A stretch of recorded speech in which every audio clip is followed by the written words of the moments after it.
34ª Convenção da ANECRA. Setor automóvel. No caminho da sustentabilidade. Estamos todos a assistir e a participar ativamente naquela que será seguramente a maior e mais profunda transformação do setor automóvel nos últimos 100 anos. Vivemos atualmente e, em simultâneo, um conjunto de processos fortemente disruptivos que muito dificilmente alguém, ainda que mais informado, poderá antecipar o seu futuro mais imediato. Depois de 2 anos de uma pandemia à escala global, enfrentamos agora os efeitos de um processo de degradação das condições macroeconómicas, com uma inusitada subida da taxa de inflação, de uma escalada das taxas de juro e de uma guerra que não é de todo alheia a estes fenómenos e que teima em não acabar.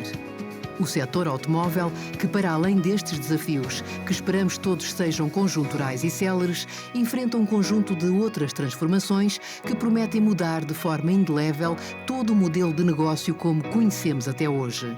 E se até há pouco tempo acreditávamos que os grandes desafios eram a digitalização das viaturas e do próprio modelo de negócio, dos novos conceitos de mobilidade, das viaturas autónomas e de uma nova geração com novos hábitos de consumo, da gradual eletrificação do parque, do acesso aos dados das viaturas comunicantes, entre outros fatores, percebemos hoje que a mudança é muito maior e muito mais acelerada do que esperávamos. Desde logo, os novos modelos de distribuição que têm por base a figura do agenciamento em detrimento dos atuais concessionários que fazem adivinhar alterações profundas em todo o ecossistema do setor. E depois, o assustador processo de alteração em curso daquela que é ainda hoje a maior indústria da Europa, a indústria automóvel, que se vê obrigada a deixar cair o modelo que liderou ao longo de mais de 100 anos para fazer uma transição para uma nova tecnologia em que outros players parecem levar algumas vantagens. Estes são alguns dos temas que nos propomos debater já a seguir com a ajuda dos nossos ilustres convidados no próximo painel de discussão. Os grandes desafios da sustentabilidade da indústria automóvel. Convosco, a jornalista Rita Rodrigues. Boa tarde. Bem-vindos de regresso. Estamos quase a começar este último painel para ouvirmos os contributos de todos os que trabalham no setor. Agora vamos falar sobre a indústria automóvel, os grandes desafios para a sustentabilidade desta indústria, e as notas introdutórias estão a cabo da Marília Machado dos Santos, que é General Manager da Volkswagen Siva. Obrigada, Marília. Boa tarde a todos. Muito obrigada à ANECRA por este convite. Alexandre Ferreira, muito obrigada. Roberto Gaspar, muito obrigada. Foi com muito gosto que acedi a este convite. O bom de estarmos aqui no último painel antes da sessão de encerramento é que já tudo foi dito e, portanto, o que nós vamos ver aqui é um resumo de muito aquilo que já outros colegas disseram e que já foi discutido noutros painéis. De facto, os desafios da sustentabilidade hoje são muitos, na indústria automóvel, em toda a indústria, nas nossas agendas profissionais e nas nossas agendas pessoais. Todos temos que fazer parte deste ecossistema a 360 e temos que ter estas preocupações no nosso ADN e no ADN das nossas empresas. Todos sabemos, já vimos este gráfico hoje aqui num painel, a fonte é exatamente a mesma, que, correndo bem, temos aqui 2 graus de aumento em termos de alterações climáticas, mas, num pior cenário, podemos ascender a 5,5. E, portanto, temos que ter estas preocupações. Porquê? Porque todos nós sabemos que há situações que nós não conseguimos fazer face com a tecnologia só e com o empenho humano. Sabemos todos que ser sustentáveis é na utilização, é na concepção, é na produção, é desde o início de qualquer que seja uma indústria, e muito na indústria automóvel é preciso pensar que não é suficiente termos automóveis elétricos. É necessário termos todo o processo sustentável, desde a fabricação, desde os materiais, desde os processos de fabrico, desde as energias que alimentam as fábricas e, portanto, é um processo todo ele construtivo para assegurarmos a sustentabilidade dos automóveis, que é o que estamos aqui a falar em concreto. Sabemos todos... Sabemos todos que temos de ser sustentáveis nas várias áreas, no negócio, nas organizações, com os nossos parceiros e também no nosso dia-a-dia. E, portanto, estes 4 eixos são os eixos fundamentais para nos organizarmos hoje, amanhã e do futuro, porque só assim vamos conseguir fazer face àquilo que sabemos que não conseguimos evitar. E sabemos que não conseguimos evitar a escassez dos recursos naturais. E aqui não há tecnologia que consiga mudar este circuito. E, portanto, temos que ter todos muita atenção, seja no nosso trabalho do dia-a-dia, seja enquanto pessoas, e ter o respeito máximo pelos recursos naturais que não se conseguem, passa a expressão, comprar. Também já foi visto hoje aqui este indicador, só um reforço. Sabemos que 50% do PIB mundial depende diretamente dos recursos naturais. É um número muito elevado, mas 100% da humanidade depende deles. E, portanto, aqui sim, todos nós dependemos da capacidade que tivemos de atuar face a esta questão da sustentabilidade e à questão de manutenção dos recursos naturais, que temos que manter uma atenção máxima. Já muito foi feito, até 2021, ou entre 2006 e 2021, em termos de indústria, houve uma redução de 45%, é positivo, mas não é suficiente. Em termos dos automóveis propriamente ditos, estamos a falar de reduções entre 2012, aqui num período mais curto, entre 2012 e 2021, as emissões dos automóveis caíram 22%, mas também ainda não é suficiente e, portanto, em conjunto, teremos que, enquanto marcas, enquanto concessões, enquanto as próprias concessões e o próprio espaço do showroom, também ele ser sustentável, enquanto outras pessoas que estão ligadas aos automóveis, ter todo este conceito 360 no nosso dia-a-dia de sustentabilidade. No entanto, vimos estas duas quebras que são significativas, mas hoje ainda 15% da indústria automóvel é responsável ainda por uma parte significativa, 15% é muito, portanto 15% da indústria automóvel é responsável pelas emissões de CO2. E, portanto, nós hoje assistimos ainda a este tráfego, como está aqui nesta imagem, e temos que em conjunto encontrar as soluções para fazer face a isto e para responder também àquilo que os clientes pretendem, que é o que vamos ver aqui um bocadinho na segunda parte desta pequena apresentação. Nós hoje, quando olhamos para estas questões, pensamos sempre nos básicos e, obviamente, temos que pensar nos básicos porque queremos ser empresas rentáveis e sustentáveis. E olhamos sempre num prisma de negócio, de tecnologia, das matérias-primas, da energia, dos recursos humanos. Já hoje se falou aqui também muito dos recursos humanos necessários para implementar todas estas medidas. Mas há algo muito mais que nós temos que pensar, é a forma, e também já foi hoje aqui referido, com ideias um bocadinho mais inovadoras e a curto prazo e outras um bocadinho com mais algum tempo. Eu acho que vai ser um processo muito rápido, por todos os estudos, não é porque eu acho, é porque todos os estudos estão disponíveis relativamente a isto, mas temos que olhar de uma forma muito crítica e muito objetiva e pensar nós próprios e das novas gerações, as pessoas têm agora 20, 25 anos, que são os futuros clientes, como é que vamos utilizar, a forma como nós utilizamos o automóvel, a forma como nós vemos o sentimento de posse em relação ao automóvel. Em Portugal ainda hoje é o segundo bem mais valorizado pelas pessoas, mas está a alterar completamente. Se é o segundo bem mais valorizado pelas pessoas a sair à casa para uma faixa etária, e aqui para me incluir até aos 50 ou até aos 51, não é certamente para as pessoas que têm 25 ou 26 que querem outro tipo de experiência. E, portanto, temos que repensar aqui a forma como utilizamos. Nós hoje achamos que utilizamos e estamos a utilizar na forma correta, mas vamos ver à frente que todos os estudos indicam que vamos rapidamente evoluir para uma outra situação. Hoje em dia, o tempo de vida médio de um automóvel, e logicamente aqui estamos a falar de estudos que aconteceram até hoje, portanto ainda não há aqui um forte impacto dos produtos elétricos no mercado, mas estamos a falar de uma vida média de 12 anos. Portanto, uma vida média de 12 anos que significa o quê? E este número é muito importante, 95% está estacionado. E, portanto, é um ativo que temos um automóvel durante 12 anos em média e 95% do tempo está estacionado. E o estacionamento hoje em dia, sobretudo nas grandes cidades, tem um custo muito elevado. Em média, se olharmos para um parque de estacionamento de um subterrâneo, por exemplo, ou até mesmo na rua, o automóvel precisa de cerca de 13 metros quadrados. Se nós pensarmos que em Nova Iorque, em Londres, o metro quadrado de um parque de estacionamento ou o metro quadrado alocado à viatura de um estacionamento tem o mesmo preço do metro quadrado de uma varanda de um apartamento com uma boa vista, ficamos todos aqui a pensar, sim, então o meu segundo bem hoje ativo, que é um automóvel, é um ativo que está 95% do tempo parado e que tem um custo elevado. E, portanto, faz-nos pensar como é que nós e as camadas mais jovens vão ver este bem na utilização e naquilo que eles esperam de ser uma solução de mobilidade e não tanto um automóvel no sentido da posse, como ainda existe hoje uma grande parte.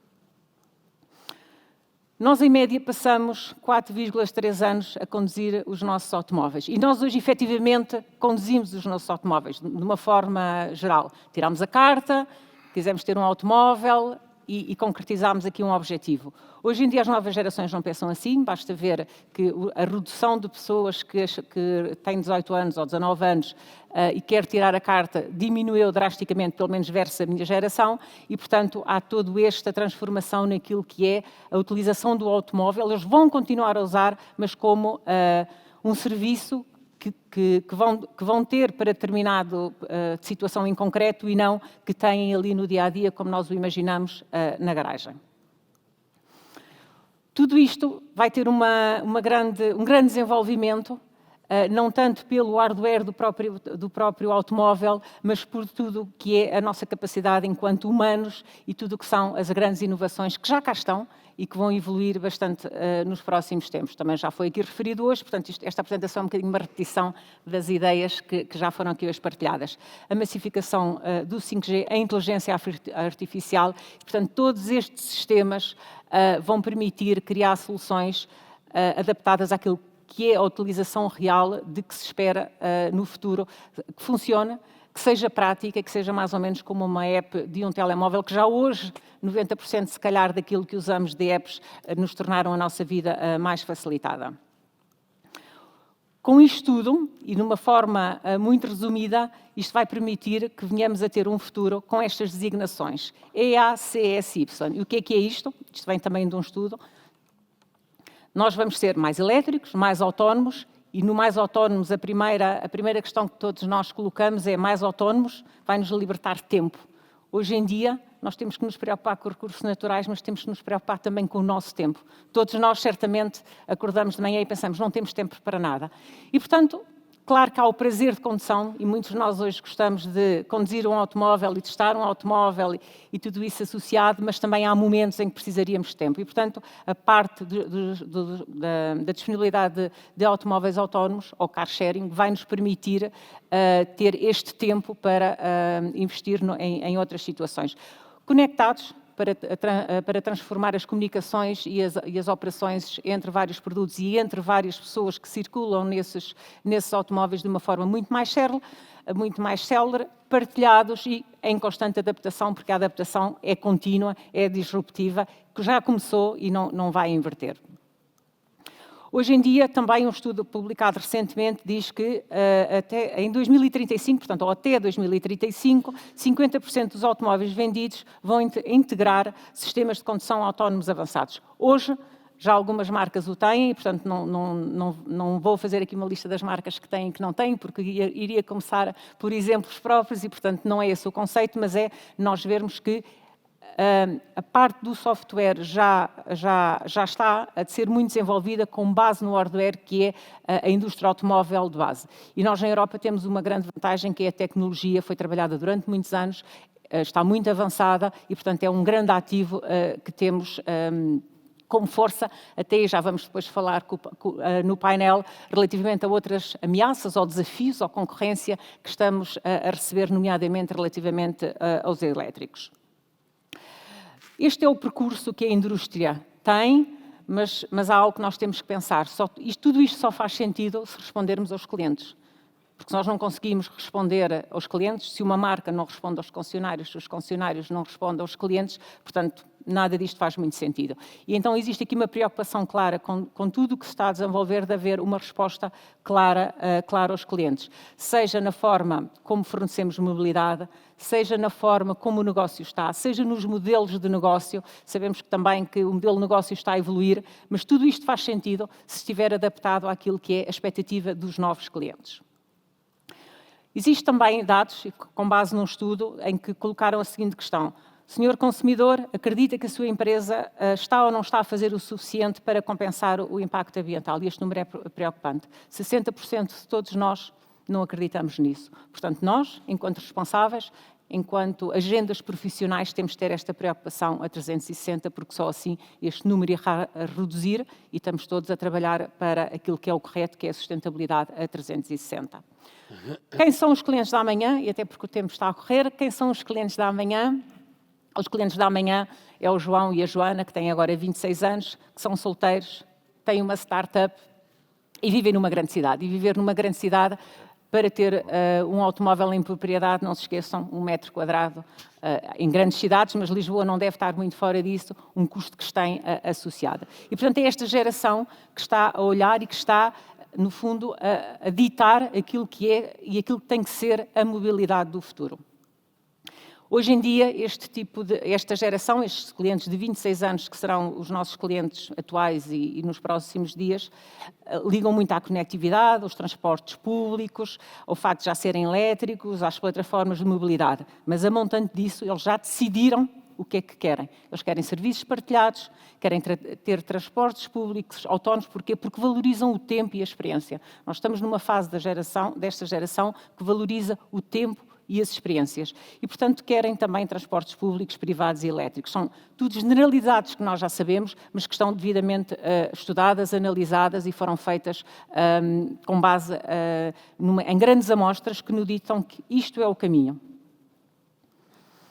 O João e a Joana do futuro vão deixar de ser os condutores de um automóvel e vão passar a ser os utilizadores. E, portanto, aqui todo este circuito, toda esta passagem de hardware para software, para mobilidade, para serviços partilhados, vai fazer algo que à partida nós diríamos, e as vendas vão cair? Não, não vão cair. Porquê? Porque a oferta tem que ser muito maior, tem que ser muito mais direcionada. O João e a Joana um dia precisam de uma bicicleta, no dia a seguir precisam de uma viatura citadina, no dia a seguir precisam de uma viatura mais familiar, um dia precisam de uma viatura elétrica, portanto vai ter que haver uma disponibilidade muito grande para que tudo isto funcione.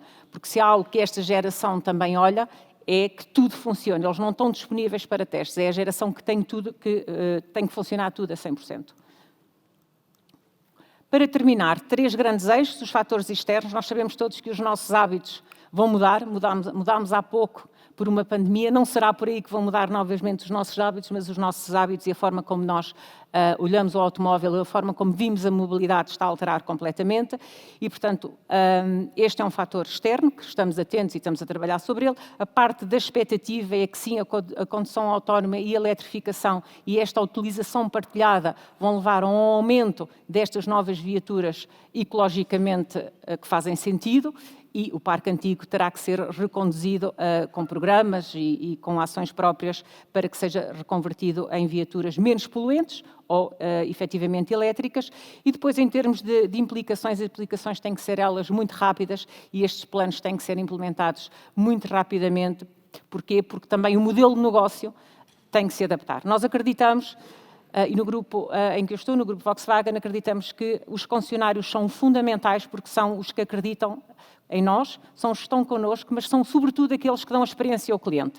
E, portanto, vai continuar a ser assim, vai continuar a ser a concessão que tem a ligação com o cliente. Porquê? Porque estes clientes são todos muito digitais, mas depois querem também muita especialização. E a especialização é dada através das equipas de vendas, através das concessões que são treinadas, que têm grandes investimentos para conseguir promover esta experiência cliente a 100%. E já aqui a perder um bocadinho do tempo, falta só um slide.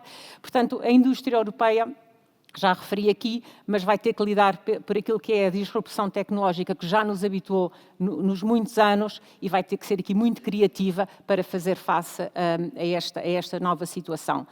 Sabemos todos que a mobilidade já chegou, achamos que chegou, mas muito mais está para vir e temos que nos preparar e conseguir responder a esta grande transformação, mas que é a transformação que nos vai dar mais tempo e que nos vai assegurar a nossa sustentabilidade a 360.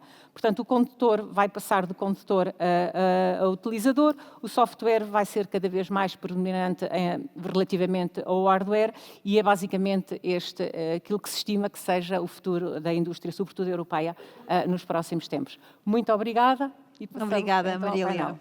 Muito obrigada.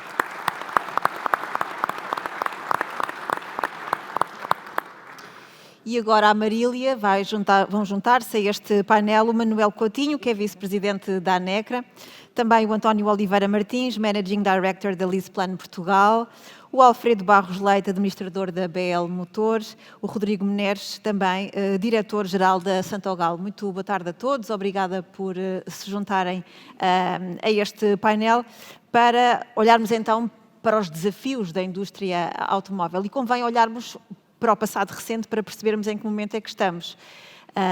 Tivemos a crise pandémica, logo a seguir tivemos a crise dos semicondutores que provocou uma falta de oferta, a seguir a guerra ainda complicou mais a situação e agora andamos a atravessar esta crise inflacionista que tornou, ou que está a tornar, os automóveis mais caros do que eram. Alfredo, vou começar por si, para lhe perguntar de que forma é que os carros, estando mais caros, se compatibilizam com clientes que têm menos poder de compra.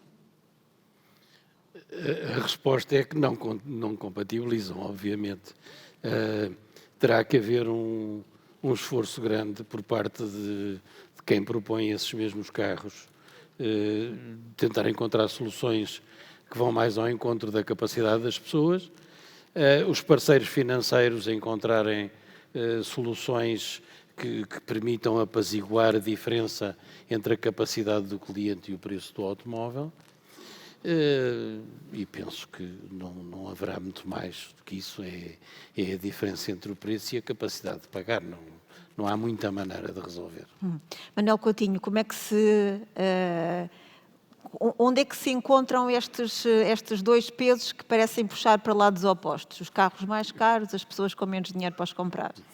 Eu diria que esse é o grande desafio hoje em dia da nossa indústria, não é? Desde os fabricantes a quem está no retalho automóvel, porque o que aconteceu no passado, nós fomos tornando as regras das viaturas mais difíceis, portanto, carros mais onerosos térmicos, a seguir insistimos nos carros elétricos, e ao fazermos isto estamos a tornar o automóvel mais inacessível, não é?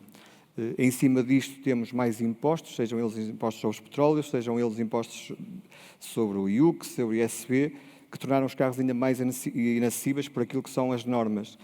Por outro lado, temos aqui uma questão que é uma questão que eu falo muitas vezes, que tem a ver com o direito à mobilidade individual. Portanto, como é que fazemos esta compatibilidade? É um desafio tremendo, as marcas fazem isto, mas eu acho que tem que haver medidas, temos que relaxar um pouco as medidas para conseguirmos ter uma franja da população a conseguir aceder ao automóvel. Não podem ser só os concessionários e as marcas a fazerem este desafio, porque se não fizermos isto, nós vamos ter pessoas que não têm alternativa ao automóvel. Mais uma vez, a mobilidade individual tem que ser um direito das pessoas e que não conseguem movimentar-se. Portanto, este é um desafio de todo o ecossistema da mobilidade. Ouvimos falar muitas vezes da bicicleta, ouvimos falar muitas vezes dos transportes públicos, mas o automóvel tem que fazer parte deste ecossistema, tem que haver claramente e colocado na mesa como é que isto vai ser feito, porque não está a ser feito dessa forma. António Oliveira Martins, estas dificuldades de negócio são uma oportunidade para outros? É uma provocação. Antes de mais, obrigado à ANECRA, pronto, já ele que tem habitualmente a simpatia de me convidar. É uma oportunidade, mas nós na LeasePlan, futuramente na Ayvens, sentimos estas mesmas dificuldades. A maioria dos nossos clientes são empresas, portanto, esta questão da procura é tratada de uma forma um bocadinho diferente. Mas, na realidade, temos que ser muito criativos.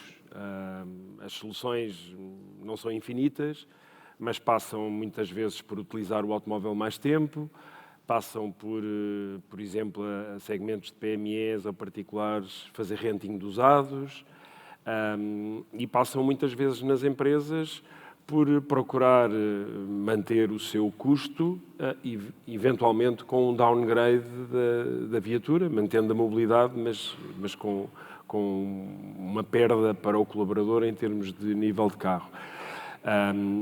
Temos uma situação muito particular, é que, entretanto, fruto destes prolongamentos, grande parte da nossa frota tem um horizonte temporal de mais um ano, portanto temos um número muito grande de renovações e não sabemos exatamente como é que o mercado automóvel vai estar em 2024 preparado para lidar com volumes e se os volumes vão ser interessantes ou não. Portanto, temos algumas dúvidas que ainda relativamente ao ano 2024, mas esta inflação sente-se também no renting e cria-nos dificuldades, como o Alfredo e como o Manuel referiram, exatamente na mesma medida. Rodrigo, como é que a Santogal tem respondido a este contexto? Bem, primeiro que tudo, muito obrigado à ANECRA pelo convite e pela oportunidade de partilhar a minha humilde opinião. A Santogal tem-se vindo a reinventar, como acho que todos nós. Eu acho que o mercado automóvel, e todos nós que trabalhamos no mercado automóvel, somos uns verdadeiros guerreiros, porque temos vindo a passar ao longo dos anos e ao longo das várias dificuldades, temos-nos vindo constantemente a reinventar. E como já foi dito aqui, acho que é mais uma fase que nós vamos estar. Agora, como ainda mais nos temos que ser guerreiros, porque os tempos da nossa criatividade vão sendo cada vez mais curtos e temos que ser mais ágeis e mais rápidos a arranjar soluções. Porque acho que não há uma solução única, acho que há várias soluções, há vários caminhos e, portanto, acho que temos que dedicar o nosso tempo, como fizemos inícios de 2020 e depois por aí afora todas essas etapas que passamos e que têm corrido bem, ou seja, vamos passando as etapas. Tem-se encontrado sempre soluções para os problemas. Encontrado soluções. Também se há de encontrar para este problema. Vou-me virar agora aqui para a primeira fila para perguntar à Sandra Sousa, da Xanauto, se este também é um problema que tem sentido este desfazamento entre o preço dos carros e depois a possibilidade, o poder de compra dos clientes. Claro que sim, isso é uma questão que está sempre latente. No nosso caso em particular, nós temos concessões automóveis e concessões de marcas novas e que, agregados a isso, temos, portanto, viaturas de serviço e buybacks. E, portanto, quando o cliente não consegue chegar ao novo, vê esta oportunidade de comprar um carro rigorosamente igual, com alguns quilómetros, não muitos, e cerca de um ano, e, portanto, ele olha para o lado e vê essa oportunidade e a maior parte das vezes é o que acolhe. Portanto, oferecer alternativas é a forma de contornar esta dificuldade. Isso mesmo. Obrigada. Marília, e em relação àquilo que se presume que venham a ser os preços, há uma estabilização ou, porventura, os preços dos carros novos ainda podem vir a aumentar mais? Não, hoje em dia existe um grande esforço para reduzir custos, não é? Por exemplo, com as novas baterias, dentro do grupo estima-se que se possa reduzir até 50% o custo das baterias e, portanto, tem que se reduzir o custo de distribuição para nos tornarmos competitivos. Obviamente que não passa tudo por redução de preço. Cada marca tem posicionamento, cada marca tem uma estratégia e, portanto, não há... Temos que estar dentro daquilo que é o nosso basket e onde devemos estar em termos de posicionamento. Mas tudo isto tem, e aqui falando um bocadinho de sustentabilidade, é preciso ter em conta que às marcas foi exigido pela regulamentação que se teriam que adaptar e rapidamente tiveram que se reinventar nos últimos anos, muito mais do que em todo o período que as marcas existem. E, portanto, as marcas responderam a isso. Foi feito um grande investimento, nomeadamente no que é às viaturas elétricas, à construção de fábricas 100% ecológicas, etc, etc. E, portanto, há aqui duas vertentes. Há uma vertente que tem que haver medidas de apoio a clientes para adquirir estas viaturas, mas também em termos de construtores, e esse esforço está a ser feito, a redução dos custos das baterias, dos custos de distribuição, porque só assim é que conseguimos também manter a competitividade e manter a rentabilidade depois de todos os parceiros que trabalham connosco, nomeadamente as concessões e outros parceiros.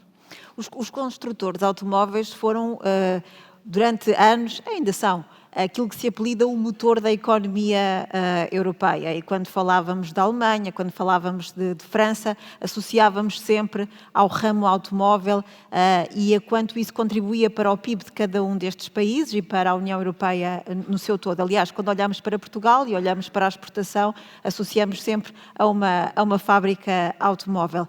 Mas devido à introdução destas metas ambientais, estamos num momento de transição, Manuel. A questão é, até que ponto é que estamos a melindrar uma economia que era pujante, importante para o contexto europeu, no que diz respeito ao PIB, aos empregos que tinha, até que ponto é que estamos a fragilizar algo que era tão importante para o tecido económico europeu à custa de outro tipo de sustentabilidade, como é a ambiental? Obviamente que nós todos temos a noção, e quem está nesta sala tem essa noção de certeza, que a indústria automóvel é fortíssima, tem um impacto brutal na economia, como disse, não é? Já o disse atrás, eu acho que estamos a fazer as coisas demasiado rápidas. Nós sabemos que quando a decisão foi tomada da eletrificação, com este ritmo de eletrificação, os investimentos que foram necessários a toda a indústria implicou uma restrição, se quisermos, do modelo de distribuição. Portanto, nós temos aqui um desafio tremendo em que, de repente, o lobby ambiental europeu tem mais força do que o lobby industrial. E eu penso que eles não tinham que estar contrários um ao outro, porque, na verdade, todos nós sabemos que não há planeta B, todos nós sabemos e queremos deixar um planeta sustentável e viável para os nossos descendentes. Portanto, eu sou pai, portanto, tenho certeza essa ambição. Temos uma indústria conotada, se calhar, negativamente com isto, somos demasiado conotados com a questão da poluição, mas a questão do abate, se calhar, tinha mais impacto numa descarbonização do que propriamente uma eletrificação com este ritmo. Nós poderíamos ter protegido os empregos durante mais tempo, poderíamos ter ido para um abate mais forte, que se calhar tirávamos carros muito poluentes e fazíamos ao mesmo tempo um processo de eletrificação com mais tempo. Isto teria equilibrado a parte ambiental e teria equilibrado a parte da indústria. Aquilo que a Marília estava a dizer é verdade que se está a fazer um esforço, mas é um esforço que nos está a trazer muita dor às marcas, aos concessionários, a seguir aos independentes, a toda a indústria. Não é? Sendo um setor em cadeia, todos vão acabar por sentir. Porque quando a Marília dizia que temos que diminuir custos de distribuição, uma parte dos custos de distribuição estão em nós. Portanto, mas isso não é bom para o cliente sequer. Portanto, esta obsessão pela parte ambiental, mas sem pensar em alternativas, parece-me perigosa. Mas, Oliveira Martins, como é que vê este equilíbrio? Ou é mais um desequilíbrio? Não, eu acho que se está a caminhar a passos largos para esse equilíbrio. Acho que estou 100% de acordo com a Marília que as marcas fizeram nos últimos anos um trabalho fantástico e eu, do ponto de vista do renting, começo a ver opções sustentáveis do ponto de vista ambiental serem também sustentáveis do ponto de vista económico. Portanto, nós temos estudos que mostram que para determinadas utilizações em determinados segmentos o elétrico já é a opção mais económica. Estou a falar de carros novos. Sim. Obviamente que está sempre sustentado na fiscalidade. E a fiscalidade, nós sabemos que, infelizmente, em Portugal é muito volátil. Estamos num momento do ano onde isso é particularmente evidente. Portanto, obviamente que se a fiscalidade se alterar, poderá este aparente equilíbrio que eu acho que está a ser encontrado, pode ser alterado. Mas eu diria que em termos de oferta de novos, se estivermos a falar de autonomias, de velocidade de carregamento, de diversidade de oferta, esse caminho já foi feito.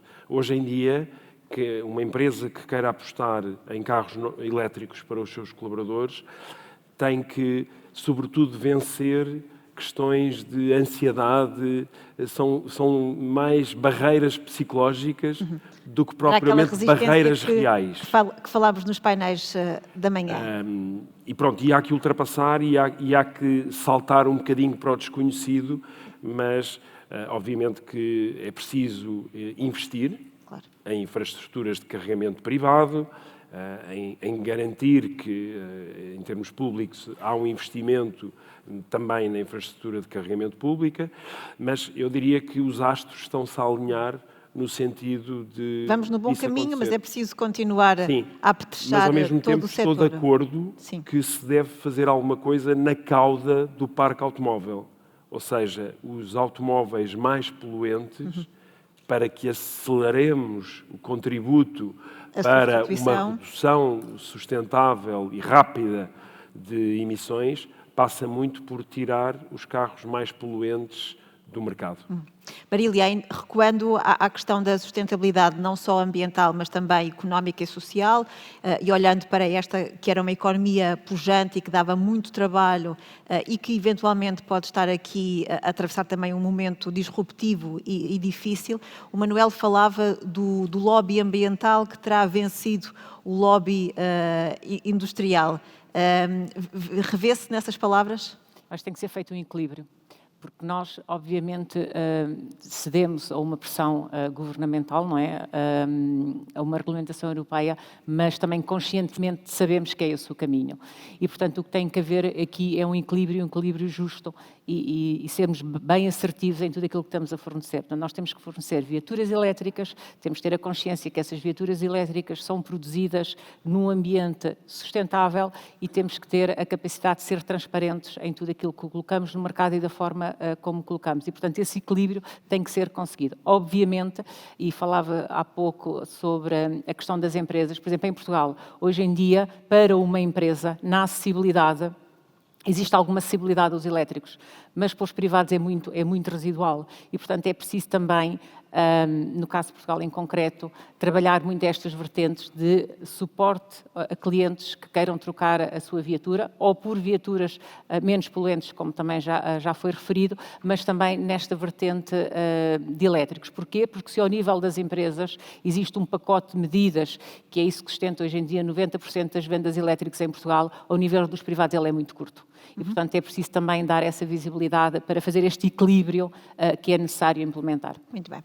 Há uma pergunta que fizemos nos painéis da manhã, mas que considero que vale a pena recuarmos, que é a questão da eletrificação, se ela é a única solução ou se ainda havia aqui alguma margem neste processo de transição para os combustíveis alternativos. E eu vou dar a palavra ao João Reis, mas antes de o ouvirmos, vamos ver só um pequeno vídeo que a PCBC fez para este painel sobre esta questão em particular. Fazemos um ano. Um ano de crescimento de novos membros e parceiros. Um ano a dar a conhecer pessoas, projetos e tecnologias em prol de um futuro mais verde. Um ano a mostrar que os combustíveis de baixo carbono são parte essencial da transição energética e a explorar a sua presença na mobilidade em todas as áreas e setores. Um ano a garantir que ser sustentável é para todos. Plataforma para a promoção dos combustíveis de baixo carbono. Uma via para a descarbonização. Um ano depois. Boa tarde, muito obrigado pela possibilidade de fazermos velho restelo quase aqui, mas não parece que seja bem isso. Eu vou demorar mais que 2 minutos, se calhar, mas não muito mais também, vou ser o mais sucinto possível. Ouvi coisas muito interessantes nesta conferência, uma das quais me fez recordar, de facto, a primeira convenção sobre sustentabilidade. Eu sou desse tempo, muitos não são, mas eu sou. E há três pilares que se mantêm essenciais na sustentabilidade: o económico, o social e o ambiental. E, de facto, o que nos parece é que tem havido um certo desequilíbrio entre estes três fatores. E, principalmente, a indústria automóvel, como foi aqui dito e repetido, é a maior indústria europeia, sofrerá muito com, digamos, estas decisões políticas. Eu lembro-me que a Europa representa, neste momento, menos de 7% das emissões com efeito estufa. Portanto, se não devemos fazer nada, claro que não devemos fazer, e devo já dizer que os combustíveis de origem fóssil irão acabar e deverão acabar o mais rápido possível. Mas estamos a falar de uma indústria que tem mais de 100 anos, que possibilitou desenvolvimentos sociais nunca antes vividos pela humanidade. Portanto, talvez, algumas opiniões também que vi, que será preciso uma certa prudência na forma como aceleramos estes processos, sem dúvida nenhuma. Aliás, penso que será a primeira vez na humanidade em que decisões políticas definem o futuro do que se vai escolher. Quer dizer, foi descoberta a roda, não foi por nenhuma imposição e a roda começou a ser utilizada, mas continuamos a utilizar na mecânica outras geometrias que não a roda. Portanto, nesse sentido, para responder à sua pergunta, diretamente, a tendência, e principalmente nos automóveis ligeiros, gostava de lembrar que, no que diz respeito ao transporte pesado, e que é muito importante na Europa, e que tem um impacto fortíssimo na vida de todos nós, no transporte pesado, tanto de mercadorias como de passageiros, embora de passageiros seja muito mais fácil as soluções na cidade, e na aviação e na marinha, estamos muito longe de ter uma solução elétrica capaz de resolver os nossos problemas. Portanto, a indústria foi de alguma forma empurrada politicamente para isto, muito bem. Reconheço e reconhecemos na plataforma a eletricidade como, sem dúvida nenhuma, uma fonte de desenvolvimento. Aliás, há coisas que são inegáveis, tanto para um lado como para o outro. O Rui e o Ricardo disse isso há bocado. O problema da qualidade de ar nas cidades resolve-se através de veículos elétricos. Eu sou do tempo da via elétrica em Lisboa e andava neles. Acabámos com eles, depois voltámos aos elétricos, só que agora, em vez de andarem 50 pessoas num elétrico, anda uma pessoa em cada um dos seus Teslas, e ótimo, e vamos nós para o trabalho. Mas, eu vou-lhe pedir duas coisas, que aproxime o microfone um bocadinho mais e que comece a preparar o final da sua intervenção. Portanto, o que pensamos é que, sim senhor, a eletricidade, sem dúvida nenhuma, que é uma solução e será a solução de futuro para a mobilidade ligeira. No entanto, há outras soluções, entre as quais os combustíveis de baixo carbono, que podem ser obtidos tanto sintéticos como biogénicos, que terão que fazer parte desta solução. Até porque, como foi dito, grande parte do parque automóvel, tanto europeu, mas principalmente nacional, é antigo, continuará a ser antigo e, portanto, ao utilizarmos este tipo de combustíveis sem mudar o veículo, estamos a contribuir de imediato para a melhoria do ambiente e, portanto, para as emissões de CO2 e de outros gases causadores de efeitos de estufa. Muito obrigada, João Reis. Rodrigo, vou-lhe fazer a mesma pergunta com este acrescento. Se podíamos ter optado por uma situação de transição com combustíveis alternativos, em vez de nos obrigar logo a ir para esta eletrificação? Eu acho que cada vez mais nós temos de ter, já que queremos o ambiente e para bem da sustentabilidade, temos que ser um bocadinho radicais. Se calhar fomos um bocadinho radicais demais. Agora, isto tudo, o futuro depende da capacidade de produção de cada um dos combustíveis. Eu acho que não vai ser tudo 100% elétrico, como acabou de dizer o João Reis, porque a aviação e a navegação não têm ainda alternativas, mas eu acho que o que vai medir ou o que vai gerar o peso de cada uma das energias vai ser a capacidade de produção das mesmas. Portanto, tudo depende, a capacidade de produção vai definir que níveis de combustíveis é que vão ser. Agora, os elétricos vai ter sempre um peso grande. Também acho que dentro das grandes cidades e mesmo fora, vai ter que haver uma revolução a nível de instalações domésticas e públicas. Portugal eu acho que está bem, mas mesmo assim não chega para este lobby todo o ambiente. É isto. Olhamos agora para outra transição, esta não energética, mas no modelo de negócio propriamente dito dos veículos novos, que é a transição para o modelo de agenciamento. E para nos falar das vantagens e das desvantagens deste modelo de agenciamento, temos um vídeo do Bernard Lica, da SECRA. I would like to wish you a very good convention. I have been asked to explain you what SECRA has been doing regarding the discussion about the contracts. You know that most of the manufacturers have chosen to go in direction of new kind of distribution. For more than 100 years, they were using the franchising system, also called distribution system, where basically dealers buy the cars to the manufacturers and sell these cars to customers, and they earn a margin, which is the difference in the price. Now, most of the manufacturers want to have the direct contact with the customers. They would like to have the database directly managed by themselves. And so the customers would become customers of the manufacturers. And this changes completely the distribution, the way to distribute products. In Europe, we do not have any obligation for manufacturers to sell through dealerships. They can choose the way they want as long as they respect the contracts, the actual contracts and the notice periods. But they are free to choose whether they want to continue with the actual system. And this choice has been done so far by several brands such as Toyota, Lexus, Hyundai, Kia, Mazda, and some other brands as well, Renault. And most of the other brands have now chosen to go in direction of agency formats with some big differences brand by brand. What we see in the market is indeed several brands, most of the brands, as I said, going in some kind of agency contracts.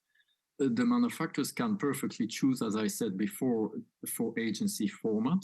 It's another type of rule. Either you are in a block exemption regulation with a franchising or distribution system, as we have still for most of the brands until now. Either you go for agency format, where the price is fixed by the manufacturer. The same price applies everywhere for the same car. So there's no bargaining, no negotiation about price. And the car is sold on behalf of the manufacturer by the agent. So the dealer becomes an agent. He loses his freedom of entrepreneur because he becomes like a sort of employer of the manufacturer, even if he remains, of course, independent. He has less freedom of maneuver. He is not more a real entrepreneur, I would say, because he becomes, as I said, depending on the manufacturer. But there are also some advantages to this situation. For the ex-dealer becoming agent, they would also have a sort of more certainty about their earning. They would not earn a margin anymore, as in a dealer contract, but they would receive a commission. And of course, a commission has to be negotiated between the brand and the agent. But if the negotiation is okay and that the agent signed a new contract and is happy with the commission, it's a system which has also positive impact because it will be less dependent on all these uncertainties to earn your margin as a dealer. You know, you have your fixed part of the margin as a dealer, but you need also to receive the variable part of the margin. And more this is complicated because manufacturers are really very creative and they put a lot of conditions to get all the small percent of this variable part of the margin and also the bonus. And all these elements are really necessary to survive as a dealer. And as it becomes more and more complicated to get the entire margin and bonus, for some dealers, maybe for smaller dealers, it could be interesting to switch from the distribution contract to an agency model. Of course, the agency model implies a lot of obligations for the manufacturers because they have to bear the significant investments and risks, not more the ex-dealer or agent, but the brand themselves have to invest significantly because it's an agency format and not more a distribution format. We are not more under the block exemption regulation. We are under the agency directive of 86. It's a directive which, of course, is applicable in all the countries in Europe, but it has to be implemented in the national laws. And we see some variation country by country, but the directive itself has to be respected, of course, in the 27 member states of the European Union. In short, you have also a small protection at the end of the contract because you can have until a 6 month notice period when the contract is cancelled, which is not the case for a distribution contract. At European level, you do not have any of this notice period anymore at European level. You can have it at national level. In some countries, you have some protecting rules for dealers still at the moment. I know that some other countries would like also to have this kind of protection, and some are even trying to get them at the parliament. So we have the franchising system, we have the agency model, and we have a third model, which for me should not exist, which is the non-genuine agency format. At legal level, it's a very dangerous path, not only for dealers who would sign this contract, but of course also and mainly for manufacturers who are presenting the contract. We all know that these contracts are not made by dealers. The contracts are proposed or sometimes even more or less imposed by the manufacturers. And so manufacturers would, of course, have the most important risk by proposing and signing this kind of contract, but the risk theoretically exists also for dealers going in this direction. What does it imply? Well, the non-genuine agency format is a kind of mix between the two previous formats that I have explained. Here, the price is not completely fixed by the manufacturer. So the manufacturer lets the price, for example, a small room of maneuver for the agent to fix the price, for example, 50 or 60 euro, which could be the room of maneuver for the agents to fix the price. And by doing this, the manufacturer says to this agent, look, I am not fixing the price, so I do not have to take all significant risks and investments from me. And I invite you, dear agent, to pay these investments and risks yourself. And this is not allowed at European level because you have a black clause in the VBR still existing now, which forbids to have a fixed price. I wish you a very good convention. Thank you very much.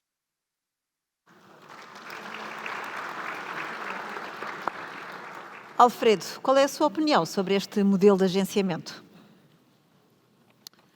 Bom, eu acho que este negócio precisa sempre de um fabricante, de um cliente e de alguém no meio que tenha o aporte humano, que seja o embaixador do fabricante no cliente e do cliente no fabricante. Até agora isto chamava-se uma concessão de automóveis, portanto era um retalhista que comprava aqui, vendia ali, aprovisionava a diferença e geria o seu estoque. O que é agora apresentado é uma solução em que isto passa a ser uma relação triangulada, em que na parte comercial e informativa o cliente passa a ter a possibilidade de se relacionar diretamente com o fabricante com o cliente, não deixando de ter todas as outras missões e toda a outra importância em todo este processo.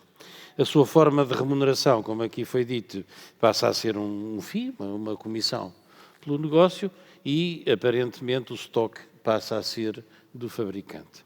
Isto é muito simples. Complica-se quando aparece uma solução mista.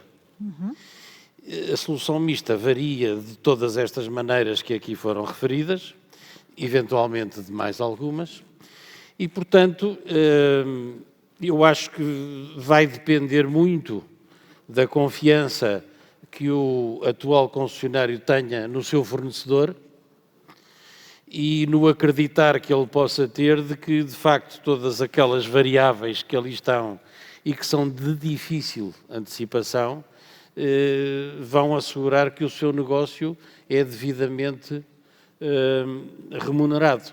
Portanto, eu não tenho uma opinião, não sei se é bom ou se é mau, pergunto-me daqui a uns tempos, depois de eu ver quanto valem as comissões, quanto valem os bónus, quanto valem, enfim, todas essas Bem, situações. marcamos encontro daqui a um Nessa ano. altura, provavelmente, eu vou ser essa capaz pergunta. de responder. Marília, na sua opinião, tem mais vantagens ou desvantagens? Eu acho que é um equilíbrio. E também fazer aqui um statement. Em termos de Volkswagen, nós não estamos a planear, não temos uma decisão concreta de quando é que vamos avançar com este projeto. E, portanto, eu acredito que passará por aí, mas o que nós devemos, sobretudo, assegurar é aquilo que é a experiência cliente. Porque nós estamos a ver o modelo da agência muito na venda propriamente dito, e existe aqui o risco, como falava agora há pouco, que é do cliente entrar em contacto com a marca, mas não nos esquecemos que a compra de um produto é só o início. O que traz mais valor depois é todo o serviço a cliente, é todo o após-venda e é todo esse projeto que fica da mesma forma nas concessões. Portanto, eu acho que temos que estar atentos, mas no nosso caso estamos para já com o modelo atual. Muito bem.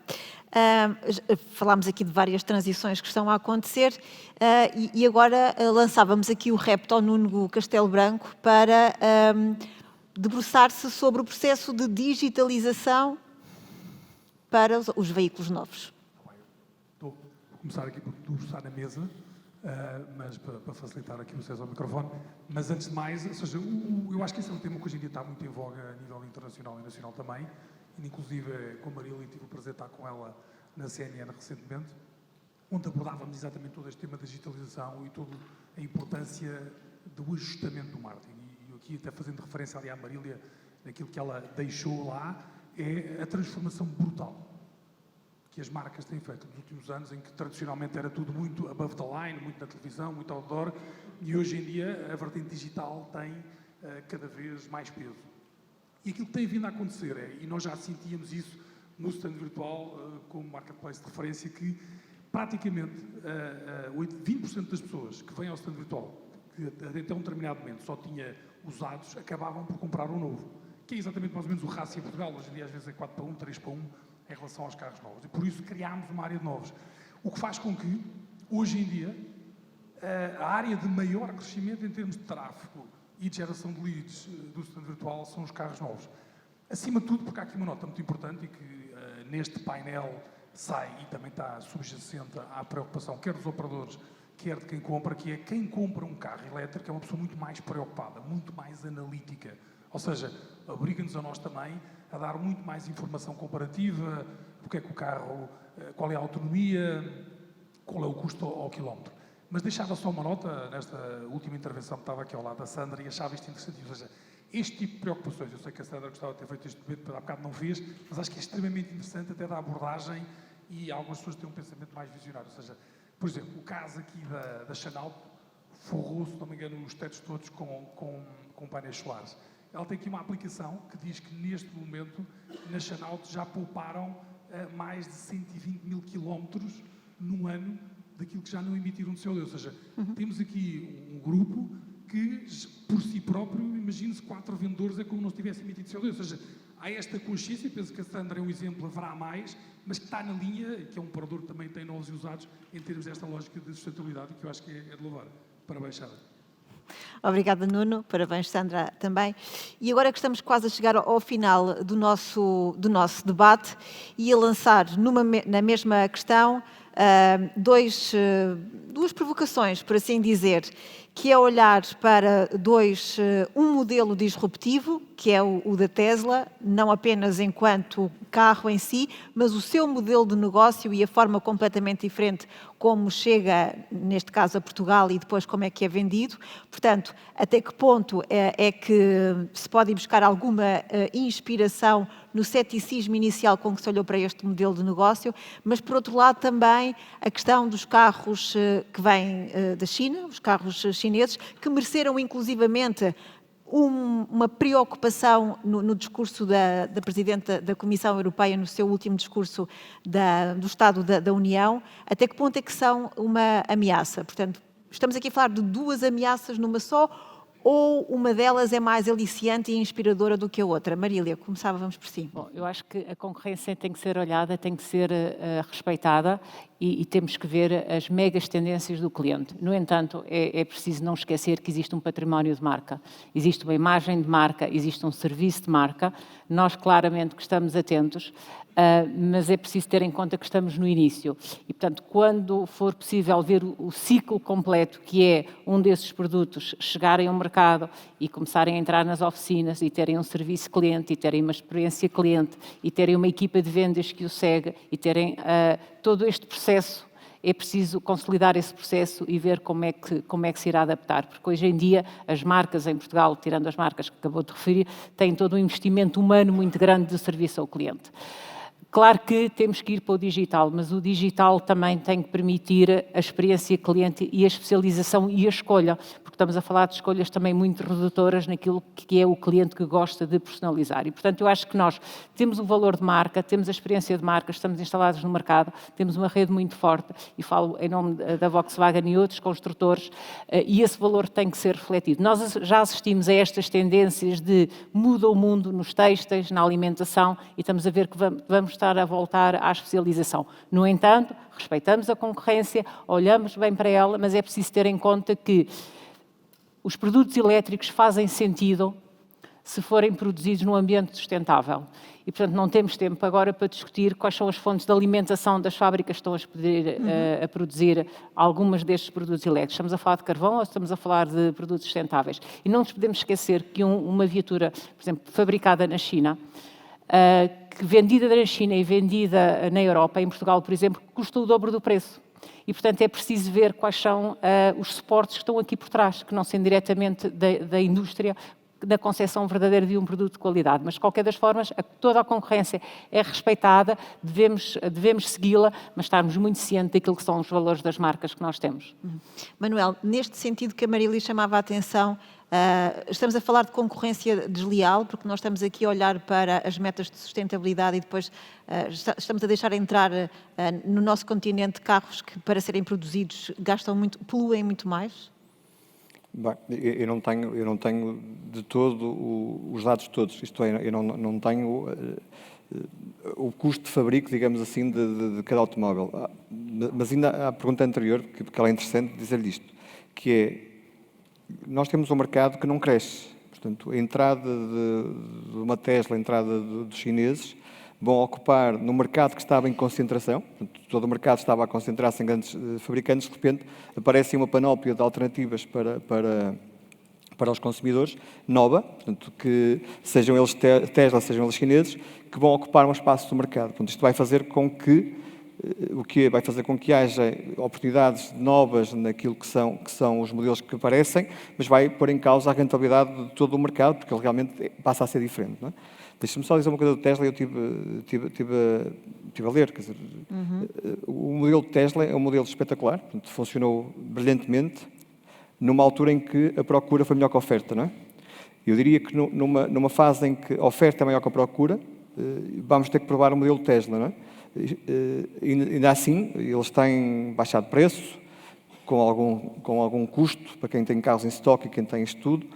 Ainda assim, nesta diminuição de preço, continua a aumentar estoques, portanto, o capital investido em automóveis continua a crescer, portanto, e uma rede de concessionários, uma rede, consegue absorver isto. Portanto, consegue que o ciclo de vida de um automóvel dure um bocadinho mais. Portanto, o modelo Tesla não é linear que funcione, pelo menos naquilo que consigo ver, isto hoje, não é linear que funcione no modelo em que a oferta é maior que a procura. Portanto, e vai ser interessante perceber os próximos trimestres, que tem vindo a cair a margem, tem vindo a cair os resultados, vai ser interessante perceber nos próximos trimestres o que vai acontecer. Fazer essa análise quando a situação se inverter.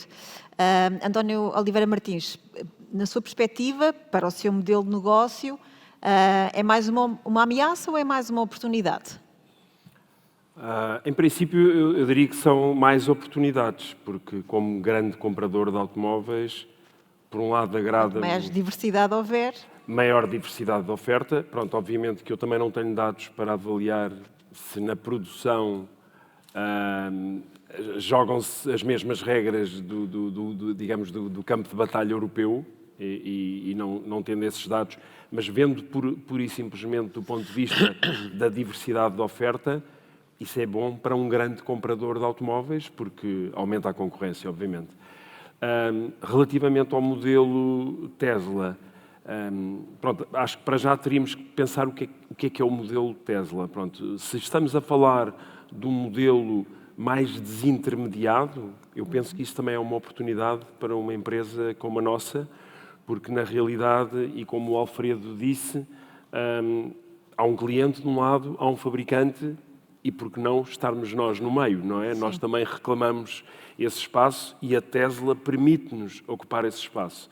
Agora, se o modelo Tesla é de uma forma completamente inesperada e inexplicável, fazer quebras de preço de 15% de um momento para o outro, um dia para o outro, ou não ter uma estrutura de pós-venda minimamente montada quando lança automóveis, nessa parte já não vejo o modelo Tesla com bons olhos, diria assim.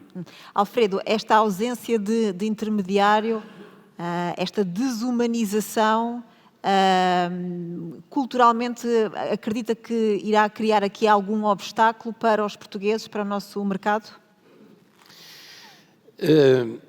Eu, antes de responder concretamente isso, queria dizer que quando se fala do modelo Tesla, o que está no subconsciente de todos nós é o sucesso da venda dos Teslas através daquele modelo. É isso que nós estamos a pensar. Só que os Teslas não se vendem por causa desse modelo. Os Teslas vendem-se por causa do modelo de concepção da marca. Se quiser, a Tesla já liderava o mercado dos elétricos e ainda não tinha feito nenhum carro. Portanto, de facto, não precisava de um vendedor, não precisava da pós-venda, até porque não tinha nenhum carro. E perdia dinheiro aos baldes. E os investidores apareciam aos baldes e reforçavam o investimento. Apenas e só porque eles pegaram muito bem, no momento certo e com a dimensão certa, na ideia do elétrico. E então eles passaram a ser o elétrico. Quando eu, hoje em dia, digo que um ID5 é um carro muito bom, na cabeça de quem está a ouvir o que eu estou a dizer, está sempre escrito Tesla. Porque eu disse ID5. Isto é um fenómeno que não é novo, a gente não se apercebe dele, nós vivemos o resultado inconscientemente, e se me permitirem eu faço só aqui um parênteses.